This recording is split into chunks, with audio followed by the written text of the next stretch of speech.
I nderuarat spiru të dashur vëllezër dhe motra më Krishtin. Kalendari liturgjik sot thot e diela e parë e Lukait. Do dini se kur lexoni këtë, dhe është mirë ta lexoni, siç lexoni shumë gjëra të tjera, por më mirë dhe në fillim të lexoni gjërat e Zotit. Do thotë që kisha tani fillon lexon në këtë periudhë nga ungjilli sipas Lukait. Prandaj dhe kjo e dielë e parë na jep një pjesë të shkëputur nga ungjilli sipas Lukait, që është thirrja e parë e nxënësve. Dhe le ta lexojmë edhe një herë çfarë na thot ungjilli sipas Lukait sot. Jesu i gjendej pranë liçenit të Gjenezaretit dhe turma shtyhej drejt tij për ta dëgjuar fjalën e Perëndis. Ai pa dy varka në breg të liçenit, por peshkatarët kishin dalë nga varkat e po lanin rrjetat. Si hipi në njërën prej tyre në atë të Simonit, i kërkoi ta largonte pak nga bregu, pastaj u ul dhe mësonte turmën nga varka.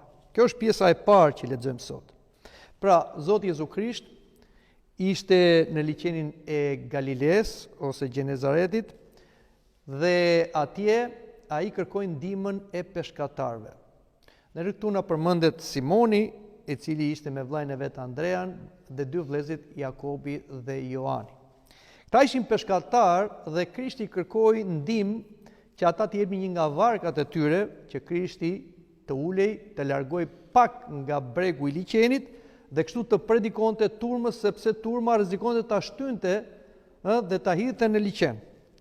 Por kjo zgjidhje origjinale që bëri Krishti ka një kuptim të madh simbolik. Zoti Jezu Krisht është apostulli i Atit dhe ai është i pari që mëson të vërtetat e Perëndis tek njerëzit.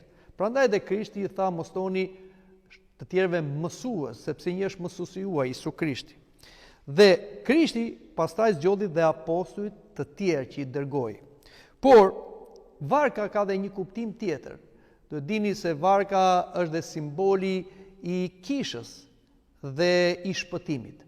Prandaj, nëse ne duam ta dëgjojmë Krishtin, që na mëson të vërtetat e Perëndis dhe rrugën e shpëtimit, ne duhet ta dëgjojmë këtu në kishë.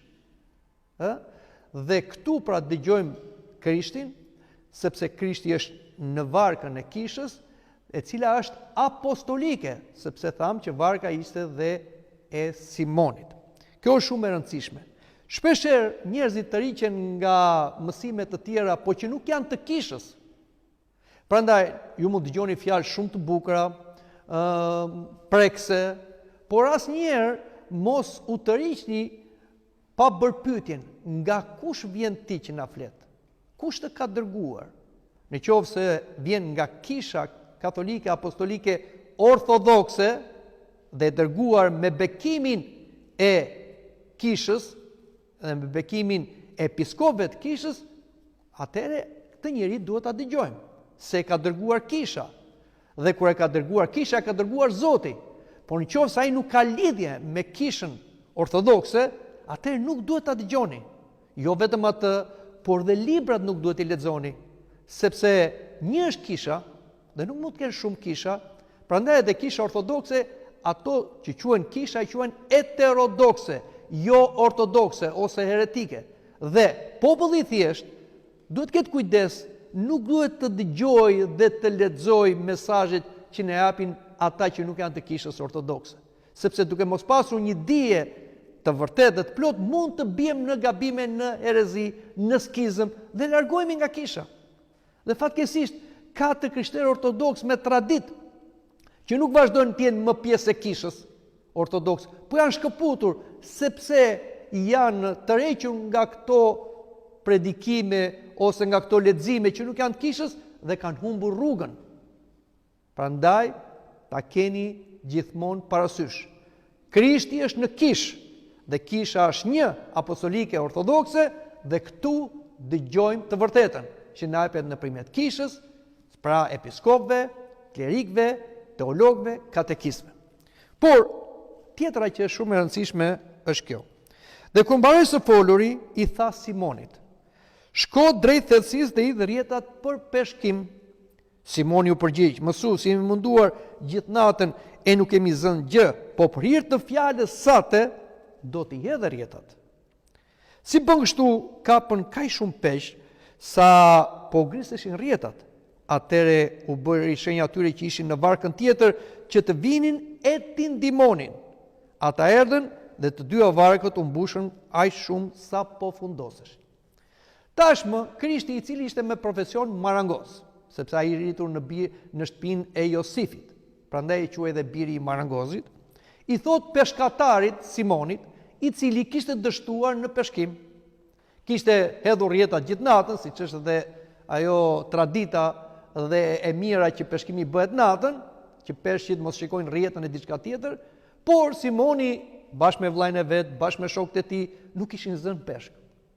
Ishte një natë ose një mundim i çuar dëm. Por tashmë që ishte ditë, ishte mesditë dhe nuk ishte kohë peshkimi, Krishti i thot Simonit, merr varkën me rrjedhat e tua dhe hidhi thellë në det, në liqen. Patjetër që ndoshta Simoni mund të ketë menduar me veten e vet, kush është ky që më thot mua që unë jam profesionist, jam i peshkatar, ky që se njeh peshkimin më thot mua hidhi rrjetat, unë nuk zura gjithë natën. Por Simoni besonte te Krishti. Nuk e shikonte Krishtin si njeri të zakonshëm, por besonte se ai ishte një njeri i dërguar nga Perëndia. Pavarësisht se nuk e dinte Simoni sa i vërtet ishte biri i Perëndisë, ishte Perëndia njeri. Dhe u bind Simoni. Kjo bindje e Simonit bëri që ai të bëj një herë në jetën e vet peshkimin më të madh. Zuri peshq sa nuk ishte zënë gjithë jetën e vet.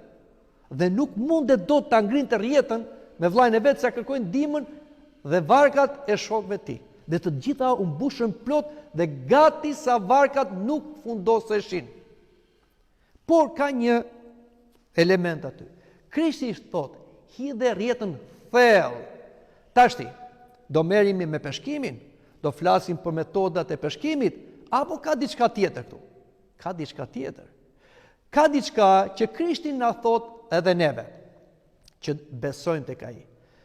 Shkoni thellë në rrugën e besimit. Mos rrini në breg. Shpeshherë neve na kap një apati e jetës shpirtërore. Ne mendojmë se duke u pagzuar, ose thjesht duke thënë disa lutje, ose thjesht duke ardhur në kishtu, duke bërë disa shërbesa e duke marrë pjesë në liturgjinë hyjnore, mjafton. Kaq punë kemi me Zotin. Dhe mbetemi në breg, nuk hym thellë në rrugën e besimit, nuk rrezikojmë. Edhe mirë me Zotin, mirë me botën. Jo të dashur krishterë, kjo është gjendja më e mjeruar e një besimtari. Se as Zotin nuk i bindet dhe nuk zbaton porositë e Perëndisë dhe nuk e njeh Zotin sepse nuk rrezikon në jetën shpirtërore. Pra nuk i lë gjërat në dorë të Zotit, po fut mendjen e vet, por as botën nuk e gëzon. Pra gjendja më e mjeruar për njeri, o me Zotin, o me botën. Ajo gjendja e mesme është gjëja e gabuar. Është jetë e çuar dëm. Prandaj, neve duhet të rrezikojmë në jetën shpirtërore. Duhet të mthehen në gjëra shpirtërore. Mos kemi frikë të lutemi më shumë, të bindemi më shumë, të marrim pjesë më shumë në shërbesa fetare, në misteret e kishës, vetëm kështu neve, duke rrezikuar në thonjza, ne do arrim të shohim mrekullinë e Perëndisë. Ashtu siç e pan edhe këta peshkatarë. Simoni, peshkatari, ju bind Isuit marangozit, si njeri. Neve duhet bindemi. Si mund themi jemi të krishterë dhe ne nuk i bindemi vullnetit të Zotit? Ne i bindemi vullnetit të Zotit sa ajo na përshtat me interesat tona, por kur vjen puna që Zoti na thot nëpërmjet shërbëtorëve të tij, bëj këtë, dhe kjo është për ty në gjithë aspektet e jetës tënde, si aspektet personale, familjare, shoqërore. Dhe ti thua, jo, unë këtë nuk e bëj. Zot më fal, nuk kjo më duket e rëndë. Çfarë krishteri je ti? Ku po shkon ti? Kjo është arsyeja që shumë krishterë sot janë me neuroza. Janë me probleme psikologjike. Pinë qetësues. Pse? Se tallen me Perëndin. Themi lutje në aty që jenë në qiell. U bë vullnet yt, po ne bëjmë vullnetin ton. Edhe themi pasaj, pse gjëra nuk na shkojnë mirë, pse na zvarriten, pse nuk jam e qetë, pse kam probleme, pse. Dhe bëjmë fajtor tjerët. Kam vuaj nga mëkatet e prindërve, ma kanë me hile shoqëria, ose misia. Jo, ja ke vetes tënde. Se ti nuk i bindesh Zotit. Ti bindesh mendjes tënde, vullnetit tënd, që bie ndesh me vullnetin e Perëndis. Nuk ka përparim shpirtëror. Nuk mund shkojmë te Zoti pa bindje. Harojeni këtë. Çfarë tha Krishti? Unë erdha në botë jo të bëj vullnetin tim, po vullnetin e Atit që më ka dërguar. Dhe çfarë thot apostulli Pavli për Krishtin? Dhe ai u bëi bindur deri në vdekje kryqi. Si pretendojmë neve shkojmë te Zoti pa bindje? Po si bëhet bindja? Po bindja bëhet tek Zoti, te fjalët e Ungjillit, bëhet bindja te kisha, bëhet bindja te Ati shpirtëror, bëhet bindja te njerëzit që Perëndia të dërgon. Si ti thua që unë jam i krishter dhe do bëj sipas mendjes tënde? E keni gabim. E kam nga eksperjenca ime. Sa herë që unë kam bërë sipas mendjes time, gjërat më kanë dalur gabim. Por kur kam rrezikuar dhe kam thënë u bë vullneti i Zotit, gjërat më janë zgjidhur. Njoh një njeri, një mikun tim, i cili Zoti i dha shumë dhurata, shumë mundësira. Por ai tha, këtë unë nuk e bëj o Zot. Dhe ai fatkeqësisht sot është një njeri në mes katër rrugëve, sepse nuk u bind vullnetit të Zotit. Keni kujdes, mos bëni lodra me këto gjëra. Jeta është shumë e shkurtër, koha kalon, dhe Zoti nuk merret gjithmonë me neve. Zoti të fton një herë, maksimumi 2 herë, pastaj thot vazhdo. Por do përgjigjesh për zgjidhjen tënde.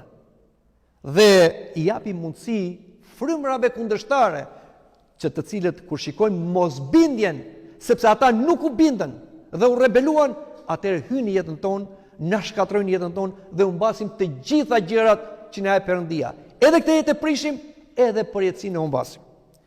Dhe nuk kemi sukses në gjërat që do të ndërmarrim. Dhe kur e pa këtë gjë, Simon Petro ra në gjuhën para Isusit e tha: "O Zot, largohu prej meje se jam njeri mëkatar."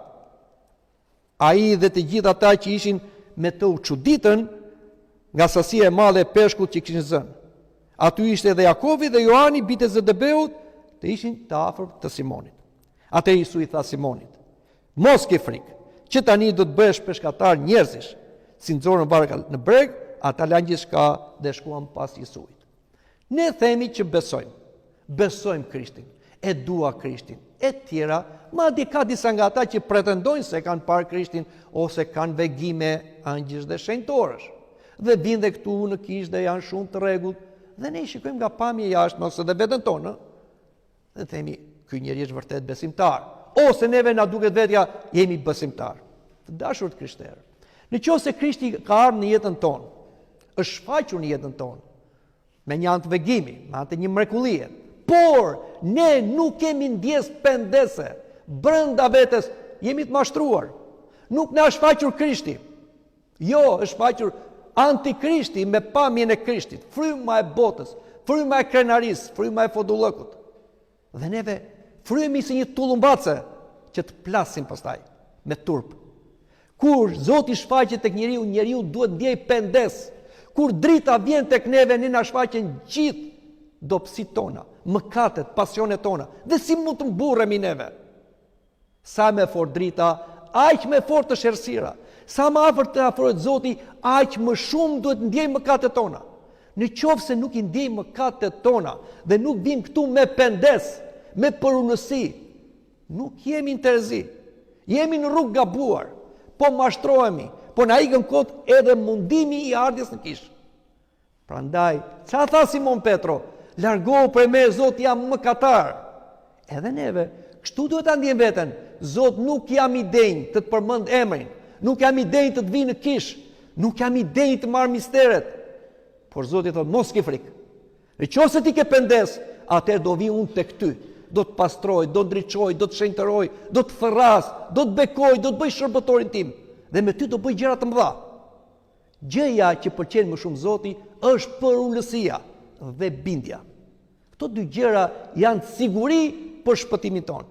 Ndryshe jemi të mashtruar.